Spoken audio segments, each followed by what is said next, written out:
Ethan had only been an intern for 3 days at TechWorld Electronics, a busy and brightly lit store in the middle of the city, and already he felt lost in the noise and rush around him.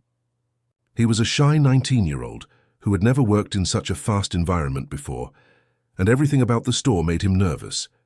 Customers walked in and out every second. Workers chatted loudly or rushed from one aisle to another. Music played from speakers, and product announcements echoed every few minutes. Ethan kept his head low most of the time, afraid of doing something wrong. His job was simple on paper: greet customers, guide them to the right products, and be polite. But inside, Ethan felt he was one small mistake away from being told to go home. It was his first week, and he wanted desperately to do well. On this particular Thursday afternoon, the store was extra crowded. People were walking in with questions, complaints, returns, and demands. The manager, Mr. Collins, was in a terrible mood, and everyone could tell. He kept scolding employees for small things, which made the atmosphere even heavier. Ethan stood near the phone accessories aisle, trying to arrange boxes neatly on a shelf, when he heard a confusing exchange happening near the front desk. A middle-aged man was standing there, moving his hands quickly, pointing toward his phone, then waving to get the staff's attention. His mouth moved, but no sound came out. The staff member behind the counter, a young woman named Lily, frowned and whispered to another worker, "I don't understand a single thing he's saying." The man tried again, this time tapping his ear and shaking his head to show that he couldn't hear. His face turned frustrated and his movements grew sharper. By now 2 more workers had gathered around, but instead of helping, they exchanged looks, shrugged, and slowly backed away. One of them whispered with a smirk, "This guy expects us to read his mind or what?" Another laughed under his breath, trying to avoid the man like he was a problem no one wanted to deal with. Ethan watched from a distance, frozen. His heart began to beat faster and his palms became sweaty.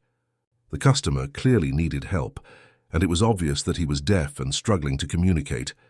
The store rulebook said interns should never handle special customer cases without calling a senior staff member.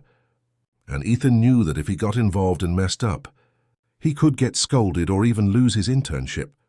He could pretend he did not notice like the others. He could pretend it wasn't his responsibility. Part of him wanted to stay still and let someone else deal with it. But something inside him pulled him forward. He remembered a school project he had done last year, where he learned basic sign language to communicate with a classmate for 1 week. He was not fluent, and he had forgotten many signs, but maybe he could help even a little. Meanwhile, the customers in the store were watching, some shaking their heads, others just moving on as if nothing was happening. The deaf man now looked embarrassed, his shoulders sinking, and he clutched his phone tightly like it was his last hope. Ethan took a deep breath. He felt fear, but also a strange sense of responsibility. If he stayed silent, he would never forgive himself. Slowly he stepped forward, his legs trembling slightly, and walked toward the man. Each step felt heavy, like he was walking into something he wasn't ready for. As Ethan approached, the man looked up at him with a disappointed expression, as if expecting more confusion or rejection. Ethan forced a small smile, then gently signed a simple greeting that he remembered. "Hello, can I help you?" The man's eyes widened in surprise, and the tension on his face softened. Someone had finally tried. Ethan did not know if he had signed it perfectly, but the message seemed clear enough. A small spark of hope appeared in the man's expression. While this tiny moment of communication was happening, Ethan had no idea that he was not alone in noticing the situation. High above the store floor, behind the glass window of the upstairs office that overlooked the entire shop, a figure quietly stood watching. The reflection of the busy store lights made it hard for anyone below to notice someone was up there, but the person's eyes were fixed directly on Ethan.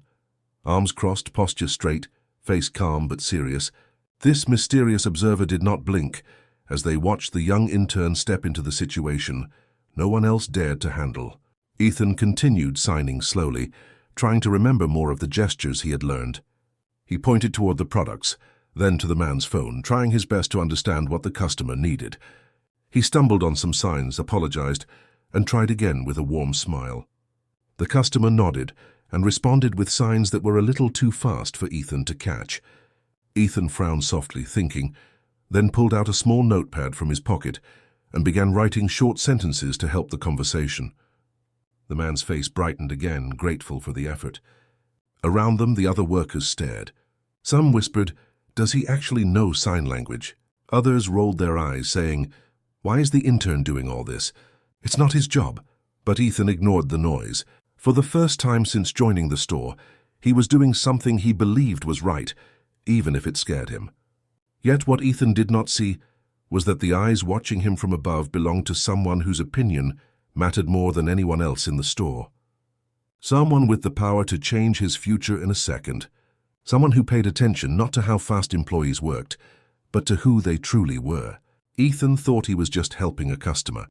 But the moment he decided to step forward, his life had already begun to change, quietly, secretly, without him knowing. And as the mysterious observer remained hidden behind the glass, a small knowing smile formed on their face, as if they had just discovered something very rare, something valuable, someone valuable. The story of Ethan's life was about to take a turn he never expected, all because he chose kindness when no one else did. Ethan stood there with his notepad in hand, feeling a mix of fear and hope inside his chest as the deaf customer began to calm down. Even though Ethan was nervous, he felt a small sense of pride because the man finally looked understood. But the moment of calm did not last long. As soon as the customer walked away to wait at the counter, Ethan heard his manager's sharp voice calling him from across the store. "Ethan, in my office now." The tone of his voice felt like cold water poured over Ethan's head. His heart dropped. Had he done something wrong? Was he about to be scolded for stepping in? Ethan slowly followed Mr. Collins into the small staff room behind the service desk. The door closed and the noise of the store faded. Mr. Collins turned to him with a frown on his face. "Ethan, you are an intern. You are not supposed to handle special customer cases without permission. You could have made a bigger problem." Ethan swallowed hard and tried to speak even though his voice trembled. "Sir, he needed help. No one was understanding him. I only tried to make it easier for him." But Mr. Collins shook his head, clearly annoyed. "Your job is to follow rules, not be a hero. If customers like that come in, call a senior employee. Do you understand?" Ethan nodded quietly, but his heart hurt. All he wanted was to help. He had not meant to break rules or cause trouble. Mr. Collins waved his hand toward the door. "Go back and just do your internship tasks. Do not try to impress anyone. It is not your job." Ethan slowly walked back to the main floor, feeling smaller than before. The smile he had earlier faded from his face. He went back to arranging products, but his mind replayed the scene again and again. He wondered if he should have stayed quiet like everyone else. He wondered if he had made a fool of himself. But then he remembered the customer's relieved face, and asmal warmth returned inside him. Meanwhile, the deaf man finished his shopping and came back to pay at the counter. He looked around, searching for Ethan, then spotted him and waved with a grateful smile. Ethan waved back shyly. The man signed "thank you" with both hands on his chest, and Ethan returned the sign with a gentle nod. Other employees saw this, but no one said anything. Some looked guilty, others irritated, and a few simply did not care. Work continued, but the mood felt different for Ethan. He now felt noticed, not in a good way, but in a way that made him want to disappear. However, what Ethan did not know was that the eyes watching him earlier had not left. The person in the upstairs office had seen everything, including the way the manager scolded him. That mysterious observer stayed quiet, still hidden behind the glass, studying the young intern with interest. Later that afternoon, while Ethan was helping a couple choose headphones, his co-worker Jake walked by and whispered under his breath with a mocking tone, "So you're the deaf whisperer now? Trying to be a star employee?" Ethan felt his face heat up, but he kept quiet. He did not like arguing or talking back. He just wanted to do his work peacefully. After finishing with the couple, Ethan went to the break room to drink some water. He sat alone, thinking about everything that had happened. His chest felt heavy, but he tried to remind himself that he did something good. After his short break, Ethan stepped out again, and right at that moment, he saw the deaf customer returning with another person, this time a young girl, maybe around 12 years old. She ran up and hugged the man's arm happily. She was his daughter. She looked at Ethan and smiled shyly. The man pointed toward Ethan, telling her something with excited signs. The girl walked up to Ethan and signed slowly, "Thanks for helping my dad." Ethan smiled, touched by the small moment. It made everything he went through that day feel meaningful again. The girl gave Ethan a small handwritten note. It said, "People like you make the world better." Ethan's heart softened and his eyes felt warm. Before they left, the man shook Ethan's hand with both of his and gave a small respectful bow. Ethan watched them walk out of the store together, and he knew he had done the right thing. But that peaceful moment did not last because his co-workers started whispering again. "Seriously, why is everyone making a big deal over one deaf customer?" One employee said. "The intern should focus on learning basic work first," another commented. Their words stung, but Ethan tried to ignore them. He returned to his duties, staying quiet, staying humble. The day slowly moved forward, but something had changed inside Ethan. He felt a little braver, a little stronger. Even if he got into trouble, he did not regret helping the man. He wished he could see the world with that same courage every day. And upstairs, the hidden observer continued watching, now with growing interest, as if they were waiting for the right moment to act. Little did Ethan know, his small act of kindness was about to open a new chapter in his life, and the push he received for doing good would soon turn into something far beyond anything he had ever imagined. The next morning, Ethan walked into the store feeling a little nervous, but also strangely motivated after what had happened the previous day. Even though some co-workers laughed at him and his manager was unhappy, the memory of the deaf customer's smile and his daughter's note gave Ethan a small sense of courage that he had not felt before. He pinned the little note inside his locker so he could see it every time he opened it.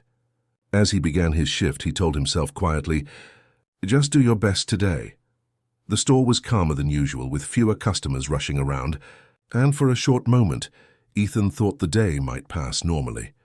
He helped an elderly lady find batteries, guided a tourist to the laptop section, and restocked a shelf with phone chargers.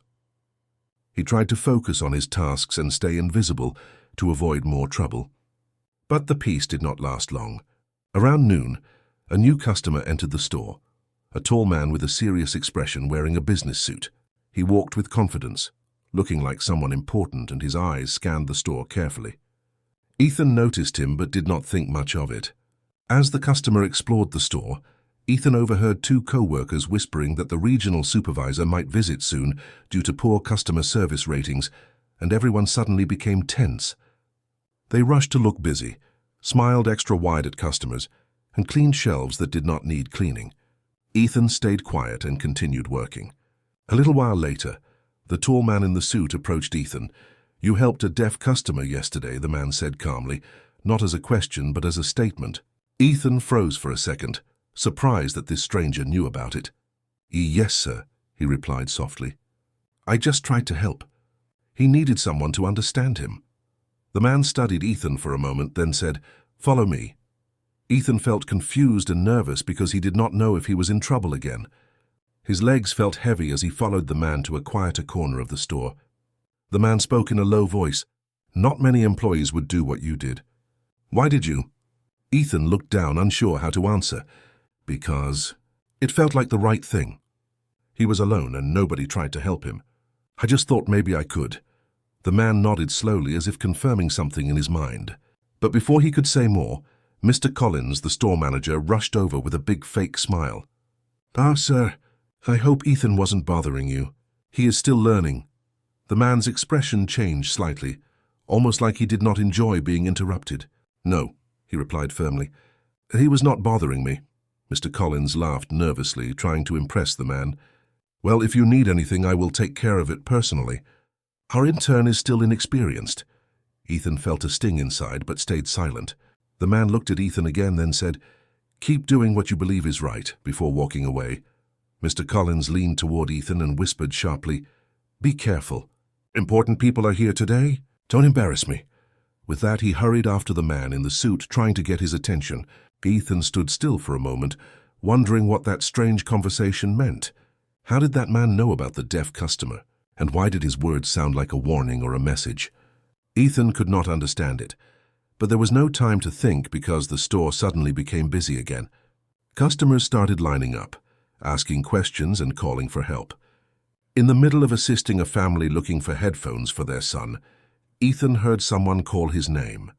He turned and saw the same deaf customer from yesterday, Mr. Mason, walking into the store again, this time holding a small thank you gift bag. Ethan smiled, surprised and happy to see him again. Mr. Mason handed Ethan the bag with a warm expression. Inside was a small keychain with the sign language handshape for thank you and a note, for kindness that spoke louder than words. Ethan's heart filled with warmth. Before Ethan could sign a reply, Mr. Collins appeared again, his face tight with irritation. "Sir, if you need assistance, please speak to the front desk," he told Mr. Mason quickly, clearly uncomfortable. Mr. Mason gave a confused look and Ethan stepped forward, gently signing that it was okay and that he appreciated the gift. Mr. Collins sighed loudly. "Ethan, enough. You're making this a big thing for no reason." Then something unexpected happened. The tall man in the suit approached them again, this time with 2 other staff members following him. He watched the interaction quietly, paying attention to every detail. Ethan noticed him watching, and his heart beat faster, but he continued signing to Mr. Mason, refusing to ignore him just to please his manager. When Mr. Mason finally left, he signed a final "take care" at Ethan with a big smile before walking out of the store.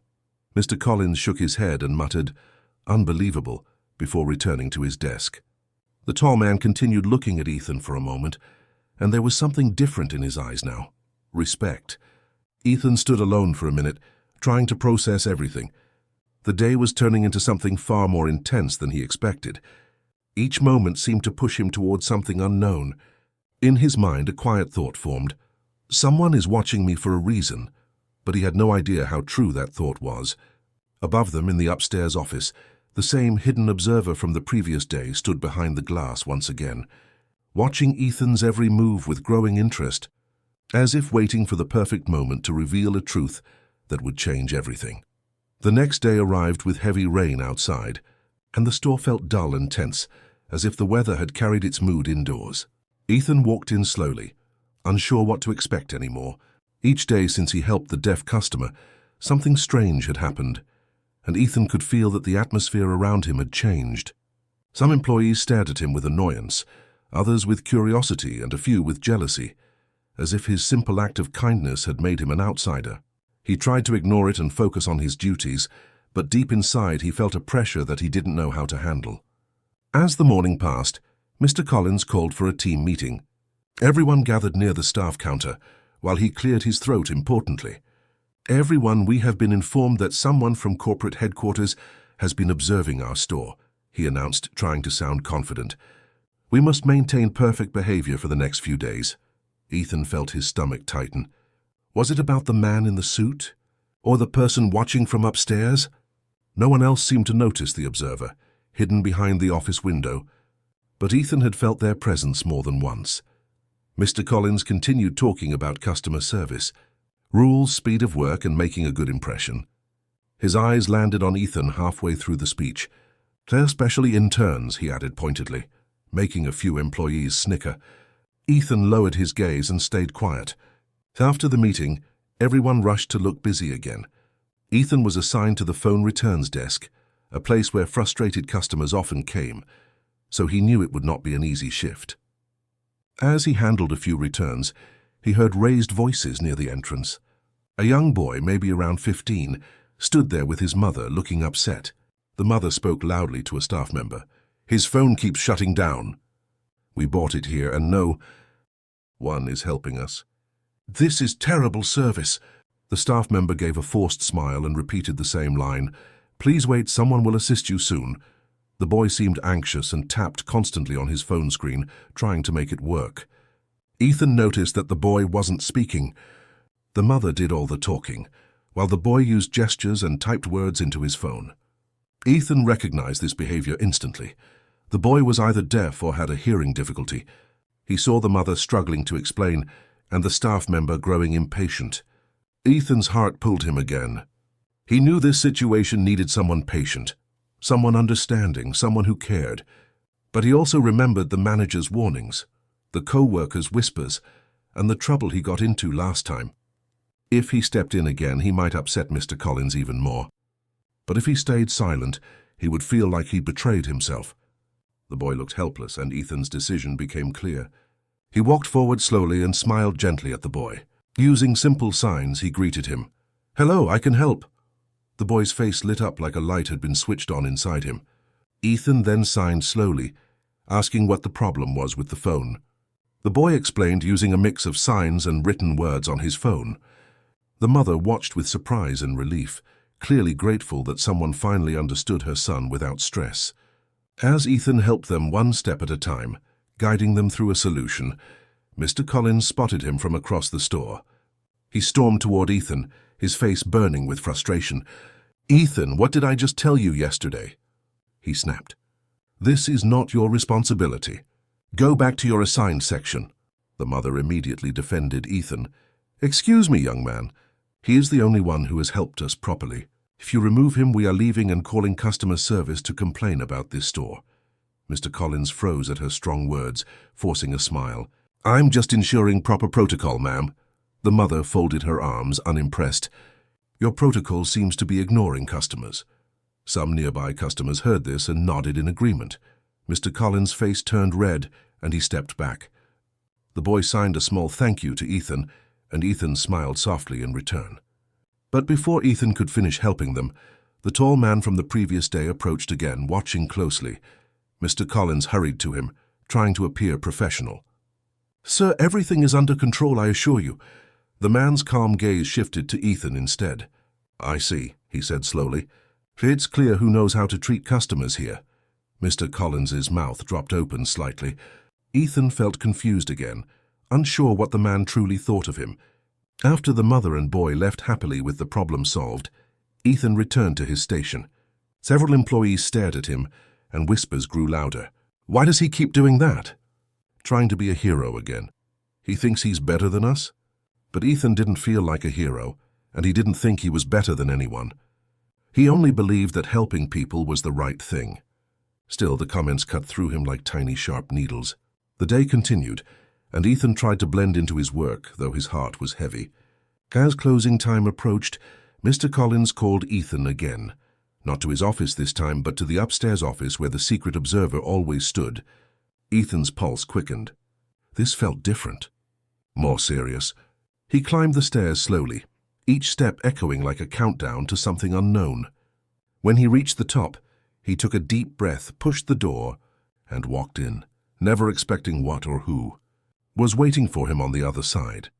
Ethan stepped into the upstairs office slowly, his heart beating so loudly that he could hear it in his ears, and the door closed behind him with a soft click that somehow felt frightening.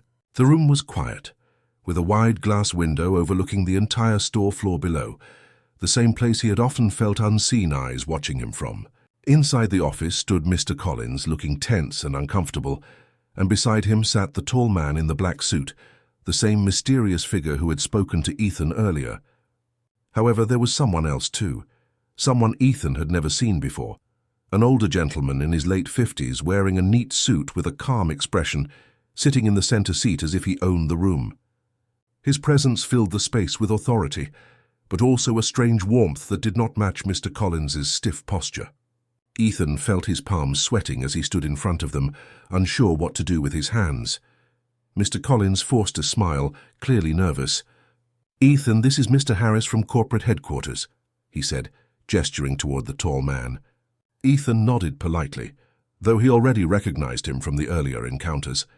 Then Mr. Collins swallowed hard, before introducing the older man seated in the center. "And this is Mr. Grant. He is, well, the owner of Tech World Electronics." Ethan's breath caught in his chest and his eyes widened. The owner of the entire company was sitting right there in front of him. He felt his legs weaken slightly, and for a moment he wondered if this was a dream. He had only wanted to help a customer, and now he was suddenly standing before the man who controlled thousands of employees across multiple stores. Mr. Grant looked at Ethan with gentle, thoughtful eyes before speaking in a soft yet firm tone. "Please have a seat, Ethan." Ethan sat down slowly, nervous and confused, not knowing if he was about to be praised, questioned, or fired. There was a short silence in the room, the kind that feels heavy, as if everyone could sense that something important was about to happen. Mr. Grant leaned slightly forward and asked, "Do you know why you are here?" Ethan swallowed and shook his head honestly. "No, sir," he replied, his voice barely above a whisper. Mr. Harris, the tall man, spoke next.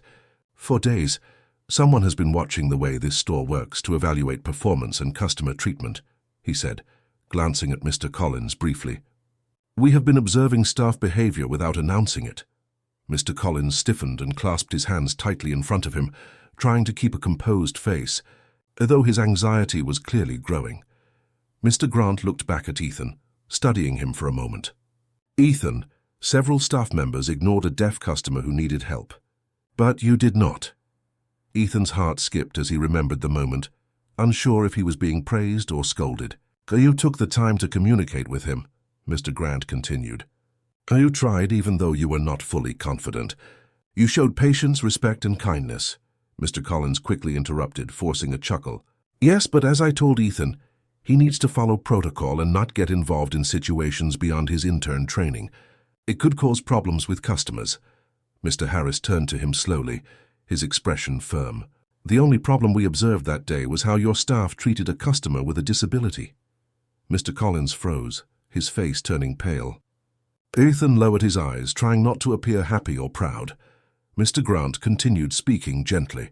"Ethan, tell me, why did you choose to help him even when others didn't?" Ethan lifted his eyes slowly and answered honestly, "Because..." He looked alone and stressed. No one understood him. "I learned a little sign language once, and I thought, maybe I could help, even just a little. I didn't want him to feel ignored." The room went silent for a brief moment as the words settled. Mr. Grant leaned back, a small, genuine smile forming on his face. "That," he said, "is the kind of heart this company needs." Ethan's breath hitched. "Did he hear that correctly?" Mr. Harris nodded in agreement. "We need employees who see people, not problems. Who care about customers, not just rules." Mr. Collins looked like his entire world was collapsing one word at a time. Before Ethan could process anything else, Mr. Grant continued. "Today, another boy came in with his mother, also deaf. Again, others avoided assisting them. Again, you stepped forward." Mr. Collins quickly tried to defend himself. "I was going to help, I just needed a moment." Mr. Harris cut him off sharply. "No, you didn't. You were embarrassed, not helpful." Mr. Collins's shoulders dropped, his voice dying in his throat. Mr. Grant turned his attention back to Ethan with warm eyes. "Ethan, your kindness did not go unnoticed. It had impact. It made people feel seen." Ethan felt a rush of emotion rise in his chest, relief, disbelief, and gratitude all at once. But he still had no idea what this meeting was leading to. Mr. Grant then said the words Ethan never expected to hear in his entire life. "We would like to offer you an opportunity. Something more than just an internship." Ethan stared at him, stunned, speechless as his mind tried to understand what was happening. Mr. Grant's smile widened slightly. "Your actions showed leadership. So we want to see what you can do if we give you a real chance." Ethan felt the world pause around him. His journey, which began with fear and doubt, was turning into something unimaginable. And the moment that would change everything was just beginning. Ethan sat frozen in his chair, unable to believe what he had just heard, his mind spinning with confusion and shock as he tried to understand what Mr. Grant meant by offering him more than an internship. For a moment, it felt like the air around him had thickened, and he struggled to find his voice. Mr. Grant noticed his expression and spoke in a calm and encouraging tone. "Ethan, I have visited many of our stores," he said, folding his hands on the table. "I watch how employees treat customers when they think no one important is looking. Most people only act kind when they want something in return, or when they know they are being watched. But you acted with kindness because it was right, not because someone was watching." Ethan's heart thumped harder with every word, and he felt warmth building in his chest, something he had not felt in a long time, pride. Mr. Harris nodded slightly. "You did not know who I was when I spoke to you downstairs. You did not try to impress. You did not change your actions. That is rare." Ethan swallowed, feeling overwhelmed, and finally whispered, "I just wanted to help.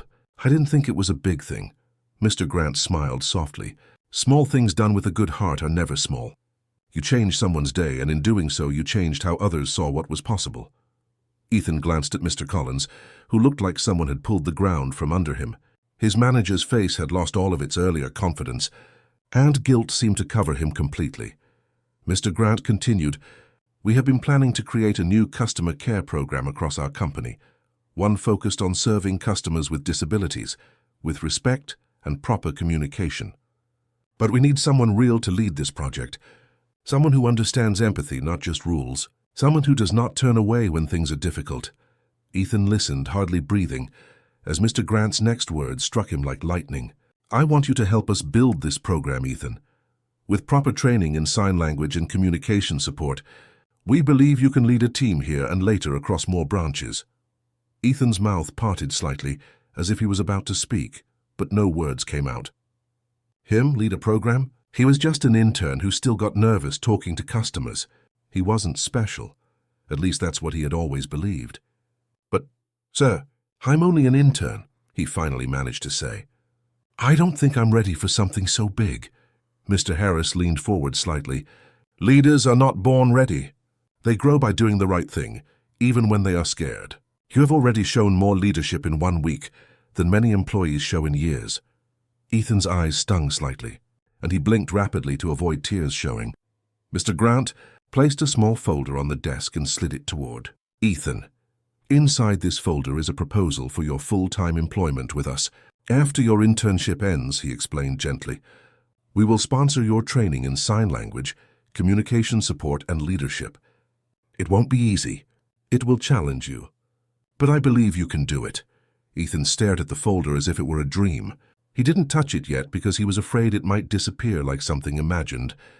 Mr. Collins suddenly spoke, his voice shaking. "Sir, if I may, Ethan is still young. Maybe someone more experienced." Mr. Grant slowly turned his head toward him, and the look in his eyes made the manager fall silent instantly. "Experience without heart is useless in customer service," Mr. Grant said firmly. "Ethan has what cannot be trained: compassion." Mr. Collins lowered his head, finally understanding that his position in the company was at risk not because of Ethan, but because of his own behavior. Ethan took a small breath and nodded.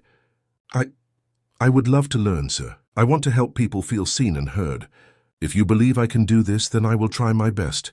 Mr. Grant's smile widened in approval. "That is all I needed to hear." Mr. Harris stood and extended his hand to Ethan. "Welcome to a bigger future," he said warmly. Ethan shook his hand, his own hand trembling slightly, not from fear but from the overwhelming feeling of stepping into something life-changing. Mr. Grant raised a hand slightly. "Before you go," he said, "there is something else you should know." Ethan turned his attention back to him. "The deaf customer you helped, Mr. Mason, he is not just any customer. He is someone I have known for years. He is a friend of my family and also a silent evaluator for our company. We send him to different stores to see how staff treat customers with disabilities. The way you treated him reached my desk within hours." Ethan's eyes widened with shock. It all made sense now. Mr. Mason hadn't just walked into the store by chance. His visit had been a test. And Ethan, without knowing past, so you showed him respect when others didn't, Mr. Grant continued. "You showed him patience when others avoided him. And you made him feel human, not like a problem." Ethan's heart felt full, almost too full. It was the first time in his life that someone important had seen value in him. Before he could respond, Mr. Grant stood, walked to Ethan and placed a gentle hand on his shoulder. "Your life is about to change, Ethan. Be ready for it." Ethan left the office in a daze, holding the folder close to his chest as if protecting treasure. When he walked down the stairs, he felt like the world around him had shifted. He no longer felt invisible. His simple act of kindness had opened a door he never imagined existed, and a new chapter of his life was waiting for him on the other. Side Ethan walked out of the office with his heart full and his hands holding the folder tightly as if it contained his whole future. The store felt different now, brighter somehow, even though nothing had changed except him. As he stepped back onto the floor, he noticed people staring at him with curious eyes, especially his co-workers who had earlier mocked the deaf customer.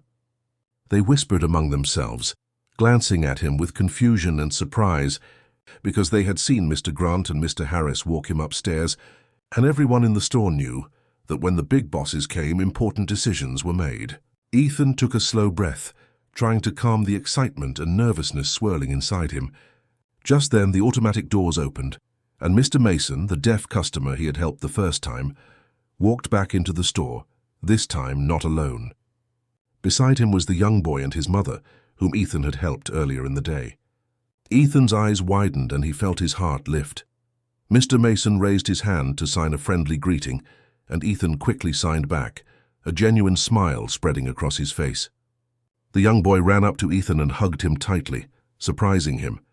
His mother signed a thank you, her eyes warm with emotion, and Ethan responded as best as he could with his limited signs. Some customers nearby watched the scene quietly, and for the first time the store floor felt filled with kindness, not judgment. It was a moment of connection, silent but more powerful than words. Mr. Collins had been watching from a distance, his expression softening with guilt. Something in him changed as he saw this small moment of human connection.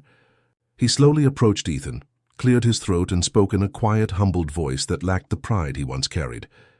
"Ethan, I owe you an apology," he said. Ethan looked at him with surprise. Mr. Collins continued, "I was wrong. I should have helped. I should have been the kind of manager who supports staff in doing what's right.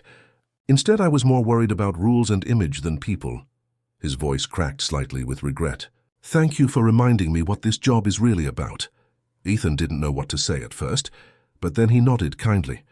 "Everyone makes mistakes. What matters is we learn from them," he said softly. And for the first time, Mr. Collins truly smiled at him. Not a forced smile, but a real one.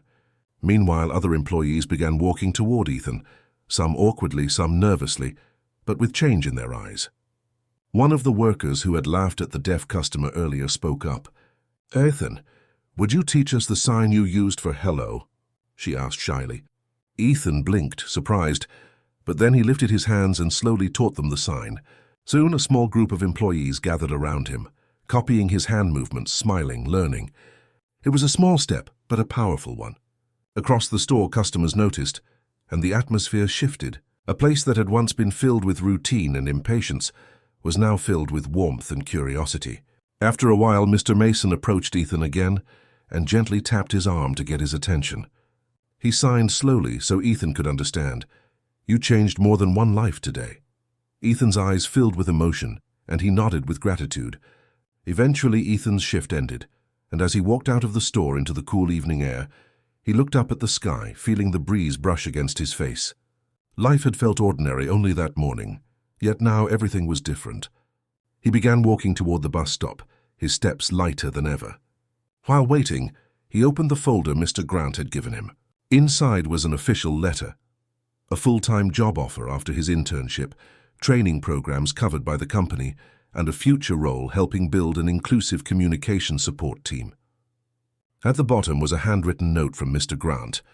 "Never stop being the kind of person who sees people. That is your gift. Use it well." Ethan pressed the folder against his chest, his eyes shining. The bus arrived and Ethan took a seat by the window. As it moved through the city lights, he thought about how everything had started with one simple choice: to help someone others ignored.